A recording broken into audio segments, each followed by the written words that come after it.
big victory for Turkish democracy.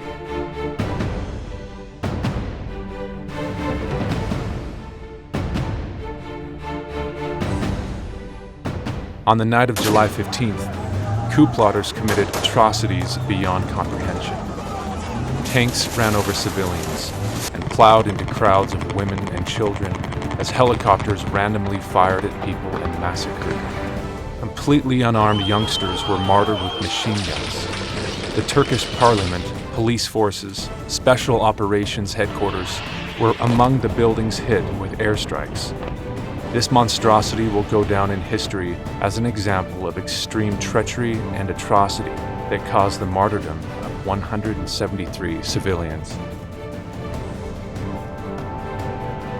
We hope that the current civil movement by citizens of the Turkish Republic puts an end to the history of coup d'etat in the Middle East. Our people clearly showed that Turkey is no longer a country vulnerable to coup d'etat. They clearly showed that they do not want to live in a country under the yoke of the junta. This military junta aimed the guns that are entrusted to them by the state at its own people. They betrayed this noble charge.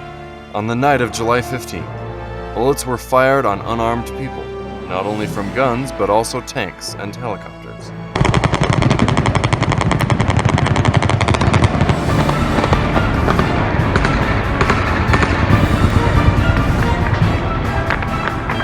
Pro-coup soldiers ran over and crushed civilian people with tanks. It is impossible to even attempt to explain this blind rage. Each coup that has ever happened in Turkey was horrible and frightful. However, none of them reached such a level of cruelty as to target and kill the very people of this country. The night of July 15th was a night that patriotic soldiers in the quarters, as well as fearless police in the streets and in official buildings, fought heroically. The biggest difference between the night of July 15th and other military coups in the world was that the people poured into the streets, risking their lives to support our police. The reason they took to the streets was not only to protest, but also to hold the coup plotters off.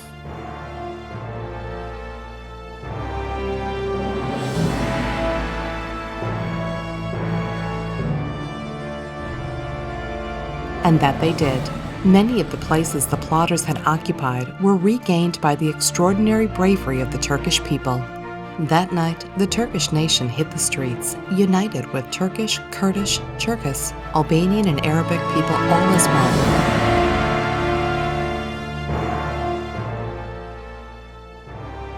The coup was protested all over the country. That night, each person, even those with a different opinion, vision, and belief, were on the streets fighting for democracy together.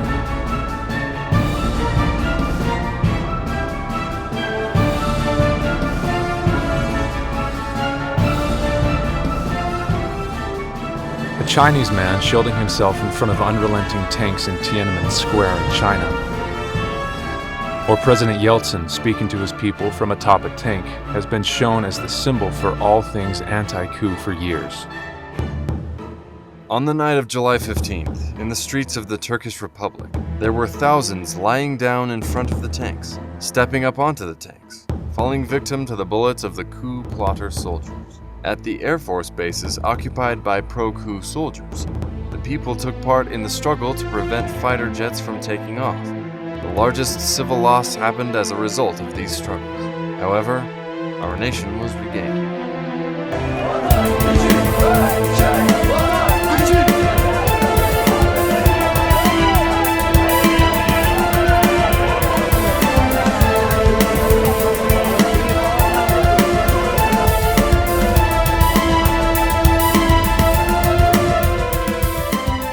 Hundreds of thousands protested the coup in the streets while developing their own defense techniques at the same time. In order to stop tanks, the streets were blocked with cars and trucks. Heavy construction equipment, street sweepers, garbage trucks, and more were all pulled in front of the regular armies of the military unit. A grader operator blocked the exit of one of the main highways with his own vehicle in Istanbul. When he refused to move his vehicle, he was martyred by the pro-coup soldiers. The people placed big rocks into tank treads. In order to prevent coup aircraft from taking off, They placed fire trucks and bulldozers onto the airfield. It wasn't the Turkish army that attempted to stage the coup in Turkey. It was a small group operating under the influence of the British deep state. Our army is a very sacred organization, and it is the pride of our nation.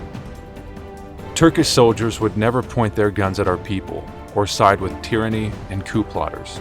Conscious of this fact, our people protected our soldiers on the night of the coup attempt with compassion.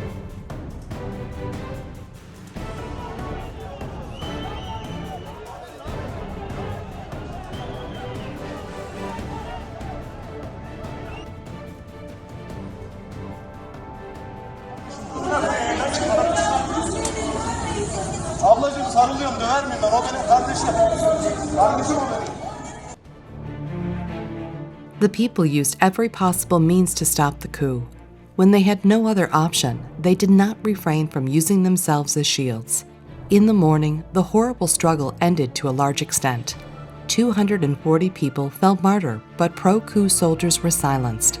Now, except a few occupied points, there are only Turkish people on the streets standing for the sake of democracy. The young, the old, men and women alike. This sentry duty still continues as of this moment.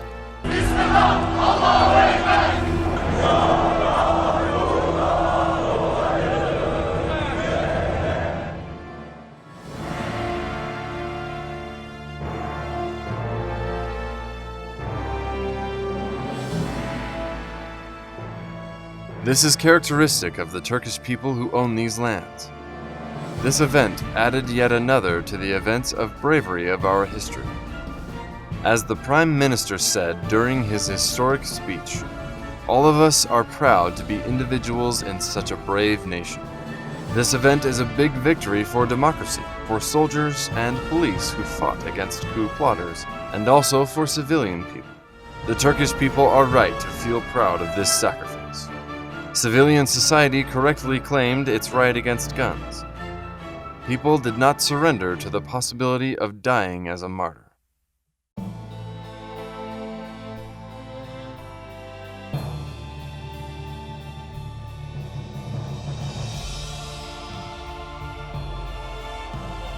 A coup is an endeavor that is only undertaken by people with insidious and cruel characteristic.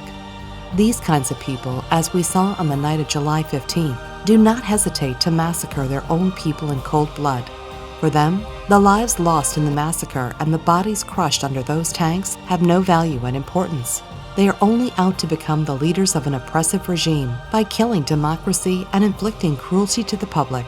This horrible mindset has always hurt the nation and democracy. Knowing the cruel characteristics of a coup very well, the Turkish nation made such great history on the night of July 15th, risking their own lives.